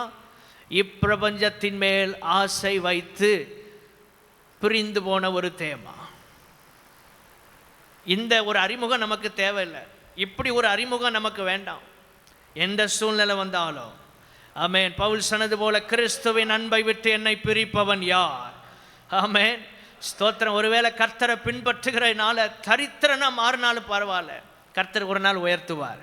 இயேசுவை பின்பற்றுகிறனால ஒரு பெரிய உயர்வான இடத்துல ஒரு வேலையோ ஒரு பெரிய ஸ்தானமோ கிடைக்காம போகலாம். உண்மையாக இருக்கிறனால நீங்கள் ஒருவேளை மேன்மையான இடத்துக்கு வர முடியாமல் போகலாம். ஆனால் கர்த்தர் உங்களை அவருடைய சிங்காசனத்தில் மேன்மைப்படுத்துவார். அவருடைய ராஜ்யத்தில் நீங்கள் மேன்மை அடைவீர்கள். இந்த உலகத்தில் இயேசுவுக்காக எதை எதை நாம் இழந்தோமோ எல்லாவற்றையும் அவருடைய ராஜ்யத்திலே நாம் பெற்றுக்கொள்வோம். இம்மையிலே துன்பங்களோடு கூட நூறத்தையான பலனையும் மறுமையில நித்திய ஜீவனையும் இயேசு நமக்கு கொடுக்கிறார். இயேசுவுக்காக விட்டவர் எவரும் வெறுமையானதில்லை, தரித்திரரானதில்லை. விடுங்க, ஆண்டவர் விட சொல்றத உலக ஆவி, உலகத்தின் அனுபவம், உலக நண்பர்கள், ஃப்ரெண்ட்ஷிப் எல்லாம் விட்டு ஒரு புதிய வாழ்க்கைக்குள்ள வாங்க. கர்த்தர் உங்களை மாற்றுவாராக. ஹல்லேலூயா. உங்களை ஆண்டவர் கையில் எடுத்து பயன்படுத்தனா நீங்க அவர் விரும்புகிறபடி உங்களை வணைவதற்கு ஒப்பு கொடுங்கள். ஹல்லேலூயா. கர்த்தர் நம்ம கூட இருக்கிறார். சில நேரம் நினைப்போம், இந்த ஆள் ஏதாவது ஒரு கஷ்டம்னா நமக்கு தேவைப்படுவார், இந்த ஃப்ரெண்டு இதுக்கு தேவைப்படுவார், இந்த ஃப்ரெண்டு இதுக்கு தேவைப்படுவார்னு உலக நண்பர்களை மெயின்டைன் பண்ணிகிட்டே இருக்க வேண்டிய அவசியம் இல்லை. உலகத்தை படைத்த தெய்வம், வானத்தையும் பூமியும் படைத்த தேவன், உலகத்தின் முடிவு புரிந்த சகல நாட்களிலும் நான் உங்களோடு இருக்கிறேன் என்று வாக்கு பண்ணின தேவன் நம்ம கூட இருக்கிற வரைக்கும் நம்மை எந்த சக்தியும் மேற்கொள்ள முடியாது. விசுவாசித்தால் கரங்களை அசைச்சு ஒரு அல்லேலூயா சொல்லலாமா? எதை கண்டு நாம் பயப்பட வேண்டும்? ஹல்லேலூயா. கர்த்தர் உங்களோடு இருக்கிறார். நம்ம எல்லாரையும் நேசிக்கணும், ஆனால் இப்பிரபஞ்சத்துக்குள்ளே போயிடக்கூடாது. ஆறாவது குறிப்பு, நம்முடைய வேகத்தை தடுக்கிற ஆறாவது வேகத்தடை 1 ராஜாக்கள் 11ஆம் அதிகாரம் 2வது வசனம். 1 ராஜாக்கள் 11ஆம் அதிகாரம் 2ஆம் வசனத்தின் கடைசி பகுதி. சாலமோன் அவர்கள் மேல் ஆசை வைத்து அவர்களோடு ஐக்கியமாயிருந்தான். ஆறாவது வருகிற ஒரு வேகத்தடை கிறிஸ்தவ வாழ்க்கையில் என்னென்னா படிப்படியான பின்மாற்றம். எல்லாரும் சொல்லுங்க, படிப்படியான பின்மாற்றம். பின்மாற்றம் என்பது ஒரே நேரத்தில் உடனே நடக்காது. Step by step. அப்படி எப்படி நம்ம கிறிஸ்தவ வாழ்க்கையில் கொஞ்சம் கொஞ்சமாக நாளுக்கு நாள் தாவீது விருத்தி அடைந்தானோ அது மாதிரி சாலமோன் அப்படியே படிப்படியாக பின்வாங்கி போனான். தாவீது நாளுக்கு நாள் முன்னேறினான், சாலமோன் அப்படியே படிப்படியாக பின்வாங்கிட்டான். இது ஒரு வேகத்தடை. கொஞ்சம் கொஞ்சமாக தான் இந்த பின்மாற்றம் வரும். ஒரே நேரத்தில் நடக்காது, திடீர்னு நடக்காது. கொஞ்சம் கொஞ்சமாக. கர்த்தருக்கு மகிமை உண்டாவதாக. நீங்கள் கீழே வாசிக்கும் போது அந்த 2ஆம் வசனம் கடைசி ஆசை வைத்தான், ஐக்கியமாக இருந்தான். ரொம்ப ஆபத்தான ஒன்று. இந்த 2 வார்த்தையும் நான் சொல்கிறேன். தேவன் விரும்பாதது உலக சிநேகம். அது ஏற்கனவே நான் கொஞ்சம் ஆழமாக சொன்னேன். உலக நண்பர்கள், இதில் ஆசையும் ஐக்கியமும் இருந்தால் என்ன நடக்கும்? 3ஆம் வசனத்தின் கடைசி பகுதி, அவன் இருதயம் வலிவி போனது. அவன் இருதயம் வலிவி போனது. உலகத்தின் மேல், உலக நண்பர்கள் மேல், உலக சிநேகம், தேவனுக்கு விரோதமான பகை, ரட்சிக்கப்படாத ஒரு மனுஷனோட ஆசையும் ஐக்கியமும் இருந்தா நம்ம கிறிஸ்தவ வாழ்க்கை எப்படி பின்மாற்றம் அடைந்து பாருங்க. முதல்ல 3ஆம் வசனத்தின் கடைசி பகுதி இருதயம் வலிவி போகும். 2வது 4ஆம் வசனத்தின் கடைசி பகுதி கர்த்தரோடு அவன் இருதயம் உத்தமமாக இருக்கலை, வலிவி போனது, உத்தமத்தை விட்டு விலகி போனது. 5ஆம் வசனத்தில் கடைசி பகுதி அவன் விக்கிரகத்தை பின்பற்ற ஆரம்பித்தான், பொல்லாத ஆவிகளை பின்பற்றினான். உலகத்தின் மேல், உலக நண்பர்கள் மேல் ஆசையும் ஐக்கியமும் இருந்தால் முதல்ல இருதயம் வலிவி போகும். 2வது உத்தமத்தை விட்டு விலகிடுவோம். 3வது அந்நிய தேவதைகள், அதாவது விக்கிரகத்தின் ஆவிகள், விக்கிரகத்தின் முறைமைகள், வேதத்தின் முறைமைகளை பின்பற்ற மாட்டாங்க. நிறைய பேர் ரட்சிக்கப்படாத சொந்தக்காரங்க, ரட்சிக்கப்படாத நண்பர்கள், இவங்க கொடுக்குற ஆலோசனை கேட்பாங்க, அதை பின்பற்றினான். அவங்க என்ன சொல்கிறாங்களோ அதன்படி செய்வாங்க. ஒரு குடும்பத்தில் நல்ல காரியம் நடக்குது அல்ல ஒரு துக்ககரமான நிகழ்ச்சி எதுவாக இருந்தாலும் ரட்சிக்கப்படாதவங்க கொடுக்குற ஆலோசனையே தான் ஃபாலோ பண்ணுவாங்க, பின்பற்றி கொண்டே இருப்பாங்க. சாலமோன் அப்படி போயிட்டான். 1000 பலி செலுத்தினவன் இப்போ அந்நிய ஆவிகளை, பொல்லாத ஆவிகளை பின்பற்றி கொண்டு இருக்கிறான். அடுத்து 6ஆம் வசனத்தின் கடைசி பகுதியில் அடுத்த பின்மாற்ற நிலை எங்கே வருதுன்னா பொல்லாப்பானதை செய்தான். பின்பற்ற ஆரம்பித்தோன்னா அடுத்த ஸ்டெப் பொல்லாப்பானதை செய்கிறான். 7வது வசனம் அடுத்த நிலை கடைசி பகுதி பிசாசுகளுக்கு ஊழியம் செய்ய ஆரம்பிச்சிட்டான். அதான் மேடைகளை கட்டினான்னு இருக்கு. கர்த்தருக்கு ஊழியம் செய்தவன் பின்வாங்கி போய் கடைசியில் பிசாசுக்கு ஊழியம் செய்கிறான், சாத்தானுக்கு ஊழியம் செய்கிறான். ஆனால் இதுக்கு நடுவில் 9ஆம் வசனத்தில் கர்த்தர் 2 தடவை அவனோட தரிசனமாகிறார். 1000 பலி செலுத்தி கர்த்தரை ஆராதித்து தேவ சமூகத்தில் கேட்டதையும் கேட்காததையும் பெற்றுக்கொண்ட சாலமோனுக்கு கிருபையினால் 2 தடவை ஆண்டவர் அவனோட பேசியும் 9ஆம் வசனம் கடைசி பகுதி சொல்லுது, ரொம்ப வேதனையான பகுதி, அவன் கர்த்தரை விட்டு தன் இருதயத்தை திருப்பினான். ஒரு குறிப்பிட்ட ஒரு அளவை தாண்டி ஒரு மனுஷன் பின்மாற்றத்துக்குள்ளே போயிட்டான்னா கர்த்தர் என்ன பேசினாலும் அந்த இருதயம் கர்த்தரை விட்டு தான் திரும்புமே தவிர உலகத்தை விட்டு ஒருபோது திரும்பாது. ரொம்ப ஆழத்துக்குள்ளே போயிட்டான் சாலமோன். 2 தடவை தரிசனமாகியும் உணர்வே இல்லை. கர்த்தர் எத்தனை முறை நம்மோடு பேசுகிறார். இன்றைக்கு விட வேண்டியவைகளை விட்டு தேவனுக்கு ஊழியம் செய்ய கர்த்தர் நமக்கு கிருபை தருவாராக. ஹல்லேலூயா. அதனால் என்ன நடந்துச்சு தெரியுமா? கடைசியில் 1 ராஜாக்கள் 11ஆம் அதிகாரம் 10ஆம் வசனத்தின் கடைசி பகுதியில் அங்கே சொல்லப்பட்டிருக்கிறது, கர்த்தர் சொன்னதை, அவர் கற்பித்ததை கை கொள்ளாமற் போனதினால் கர்த்தர் அவன் மேல் கோபமானார். இந்த கோபத்தை அவன் காலத்துக்கு பின்னால் தீர்த்துட்டார். 2 ராஜ்யம் உடைஞ்சுது. ஆண்டவர் நம்ம மேலே கோபமாக இருக்கக்கூடாது. அவருடைய கோபத்திற்கு நாம் ஆளாகி விடக்கூடாது. அவருடைய சந்தோஷத்திற்கு நாம் ஒவ்வொருவரும் காரணமாக இருக்க வேண்டும். இயேசு சந்தோஷப்படுற அளவில் நம்முடைய வாழ்க்கை இயேசுவை குளிர பண்ண வேண்டும். வலது கரத்தை உயர்த்தி அல்லேலூயா சொல்லலாமா? படிப்படியான பின்மாற்றம். ஒரு கூட்டத்தை விடுவோம், ஒரு சர்வீஸை விடுவோம், ஒரு ஃபாஸ்டிங் ப்ரேயரை விடுவோம், அடுத்து ஒரு அப்படியே கொஞ்சம் கொஞ்சமாக போய் கடைசியில் ஆண்டவரே கோபமாகிற அளவுக்கு நம்முடைய வாழ்க்கை போயிடும்.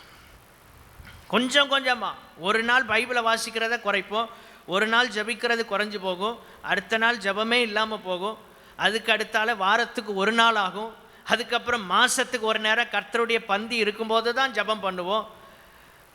அடுத்து எல்லாமே குறைஞ்சி வருஷத்துக்கு 1 மாறும், வருஷத்துக்கு 2 மாறும், பண்டிகை நாட்களாக மாறிடும், எப்பமோ ஒரு தடவை ஆவியில் நிரம்புறதா மாறுதா.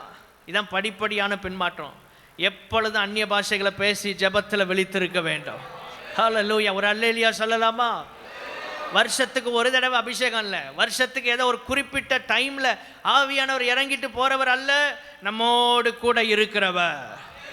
7வது கடைசியா ஆதியாகமத்தின் புஸ்தகம் 25ஆம் அதிகாரம் 34ஆம் வசனம். நம்முடைய கிறிஸ்தவ வாழ்க்கையின் வேகத்தை குறைக்கிற வேகத்தடை 7வது என்ன? 25ஆம் அதிகாரம் ஆதியாகமம் 34ஆம் வசனம். அப்பொழுது யாக்கோபு ஏசாவுக்கு அப்பத்தையும் சேர்ந்து வாசிங்க பயிற்றங்கூலையும் கொடுத்தான். அவன் புசித்து குடித்து எழுந்திருந்து போய்விட்டான். இப்படி ஏசா தன் சேஷ்ட புத்திர பாகத்தை அலட்சியம் பண்ணினான். சாத்தானுக்கு தெரியும் எதை காண்பித்தா உங்கள்கிட்ட இருந்து எதை பிடுங்கலாம், உங்கள் மேன்மை எடுக்கிறதுக்கு என்ன செய்யணுங்கிறது உங்கள் வீக்னஸ் சாத்தானுக்கு தெரியும். ஆமென். யாக்கோபுக்கு தெரியும் ஏசாவுடைய பலவீனம் என்ன. உடன் பிறந்தவன் இவன் நினச்சா சேஷ்ட புத்திர பாகத்தை வாங்காமலேயே பயிற்றங்கூல கொடுத்துருக்கலாம். ஆனால் யாக்கோபு ரொம்ப திறமையான ஆள், ரொம்ப டெக்னிக்காக நீ அதை கொடு. அப்போ அவன் எப்படி யோசிக்கிறான் தெரியுமா? நான் செத்து போய் ஒன்றும் இல்லாமல் போகிறதுக்கு இந்த சேஷ்ட புத்திர பாகத்தை கொடுத்துட்டாவது நான் உயிர் வாழலாமே, இந்த ஒரு முடிவுக்கு வர்றான். இன்றைக்கி நிறைய நேரம் நமக்கு எல்லா வாசலும் அடைச்சது போல் நம்மளே கற்பனை பண்ணுறோம். நம்ம மேலே கர்த்தருடைய அபிஷேகம் இருக்கிற வரைக்கும், கர்த்தர் நம்ம குறித்த காலம் வரைக்கும் எந்த தீங்கும் நம்மளை மேற்கொள்ள முடியாது. இங்கே சொல்லப்பட்டிருக்கு ஒரு வார்த்தை 34ஆம் வசனத்தில் அலட்சியம் பண்ணினான். 7வது ஒரு வேகத்தடை என்னென்னா அலட்சியம் அல்லது அலட்சிய போக்கு, அலட்சியம் செய்வது, கர்த்தருக்குரிய விஷயங்கள், ஜெபங்கள் அலட்சியம் பண்ணுறது, தேவனுடைய வார்த்தையை அலட்சியம் பண்ணுறது. இதெல்லாம் எங்கே கொண்டு போகுது தெரியுமா? எபிரேயரில் நீங்கள் பின்னால் வாசிக்கும் போது எடுக்க நேரம் இல்லை. பிற்பாடு அவன் கண்ணீர் விட்டு மனம் கசந்து அழுதும் அவன் அதை கண்டுகொள்ளாமல் போனான். கர்த்தருக்கு ஸ்தோத்திரம் உண்டாவதாக. அவன் எவ்வளவோ அழுதான், ஆனால் மறுபடி அவனுக்கு ஒரு வாய்ப்பு கிடைக்கல. தேவனுடைய பிள்ளைகளே, மனம் கசந்து அழுதான், ஆனால் அந்த வாய்ப்பு இல்லாமல் போனது. கர்த்தர் நமக்கு கொடுத்திருக்கிற இந்த காலங்களில் எபிரேயர் 12ஆம் அதிகாரம் 17ஆம் வசனத்தில் இருக்கு, பிற்பாடு அவன் ஆசீர்வாதத்தை சுதந்திரித்து கொள்ள விரும்பினான். விருப்பம் எப்போ வருது? கடைசி காலத்தில் வருது. எல்லாத்தையும் இழந்ததுக்கப்புறம் தான் விருப்பம் வருது. ஆண்டவர் கொடுத்ததை ஜாக்கிரதையாக பற்றி கொள்ளுங்க. கர்த்தர் கிருபையாக இந்த சபையில் ஊழியங்களை கொடுக்குறார், பொறுப்புகளை கொடுக்குறார். இதை விரும்பி விருப்பத்தோட ஜெபத்தோட அலட்சியம் இல்லாமல் செய்யும்போது கர்த்தர் உங்களை ஆசீர்வதிப்பார். திரும்ப அந்த நிலைமைக்கு வர அவன் கண்ணீர் விட்டான், கவலையோட தேடினான், மனம் மாறல, அவன் காணாமல் போனான். எவ்வளவு வேதனையான விஷயம். தேவன் தர்ற ஆசீர்வாதங்களை அலட்சியம் பண்ணாதீங்க. தேவன் உங்கள் தர்ற வருமானம், பணம் ரொம்ப அது நமக்கு அவசியமானது. சில அலட்சியம் பண்ணுவாங்க, தாறுமாறாக செலவழிப்பாங்க, கடைசியில் ஒன்றும் இல்லாமல் போயிடும். பணம் வரும்போது, வருமானம் வரும்போது கையில் எடுத்து ஜபம் பண்ணுங்க. ஆமென், ஸ்தோத்திரம். இப்போ எல்லாருக்கும் சேலரி அக்கௌண்ட்டில் ஏறுதா? ஜபம் பண்ணுங்க. ஜெபம் பண்ணுங்க, ஆண்டவரே இந்த வருமானத்தை ஆசீர்வதி. அந்த பணத்தை அலட்சியம் பண்ணக்கூடாது. கஷ்டப்பட்டு நீங்கள் சம்பாதிக்கிற பணம் அதெல்லாம் அலட்சியம் பண்ணக்கூடாது. சில ரூபா நோட்டெல்லாம் கசக்கி எனக்கு பண ஆசையே இல்லைம்பாங்க. அதெல்லாம் அலட்சிய போக்கு. இந்த ரூபா நோட்டு இல்லாமல் எத்தனை பேர் கஷ்டத்தில் வாழ்கிறான். அலட்சியம் பண்ணக்கூடாது ஆண்டவர் தர்ற ஆசீர்வாதத்தை. அது நம்ம கும்பிட வேண்டாம், அதெல்லாம் ஆசீர்வாதத்தை சரியாக பயன்படுத்த தெரியணும். ஆமென். தேவன் தர்ற ஆசீர்வாதத்தில் பணம் ஒன்று, பொருள் ஒன்று, உடைமைகள், வாகனங்கள் எல்லாம் கர்த்தர் தர்ற உங்களுக்கு ஆசீர்வாதம். இதெல்லாம் ஜெபத்தோடு பயன்படுத்தணும், அலட்சியம் பண்ணக்கூடாது. அதான் யோபு சொல்றான், கர்த்தர் கொடுத்தா. கர்த்தருடைய நாமத்துக்கு ஸ்தோத்திரம். ஆமென். கர்த்தர்ல கொடுத்திருக்கிறாரு இந்த பணத்தை. இதை அலட்சியம் பண்ணலாமா? சம்பளத்தை வாங்கும் போதே சிலருக்கு விருப்பமே இருக்க, என்ன இது ஒரு சம்பளம், கையில் எடுத்து ஆசீர்வதிங்க. ஆண்டவர்கிட்ட 5000 புருஷர்கள் இருந்தாங்க, மொத்தம் 20,000க்கு மேலே கூட்டம் இருக்குது. இயேசு கையில் வந்தது 5 அப்பம் 2 மீன். அவர் அலட்சியமாக பண்ணார். 5 அப்பம் 2, இது என்னத்தை காணும், இதை கொண்டு வந்திருக்கியே என்று அலட்சியம் பண்ணலை. அந்திரேயாவை பார்த்து என்னப்பா நீ என்று அலட்சியம் பண்ணலை, கையிலிருந்தே தூக்கி போடலை, அதை எடுத்து ஆசீர்வதித்தார். எல்லாரும் கர்த்தருக்கு மகிமை செலுத்தலாமா? கர்த்தர் உங்கள் கையில் தர்ற வருமானம் சிறு வருமானமாக இருக்கலாம், ஆசீர்வதிங்க, ஜெபம் பண்ணுங்க, கர்த்தர் அதை பெருக பண்ணுவார். கொஞ்சத்தில் உண்மை உள்ளவனை அநேகத்தின் மேல் அதிகாரியாக்குவார். ஹல்லேலூயா. ஆகவே நீங்கள் அதை அலட்சியம் பண்ணக்கூடாது, கனம் பண்ணணும். கர்த்தர் தர்ற ஒவ்வொன்றும் விலையேறப்பட்டது. ஹல்லேலூயா.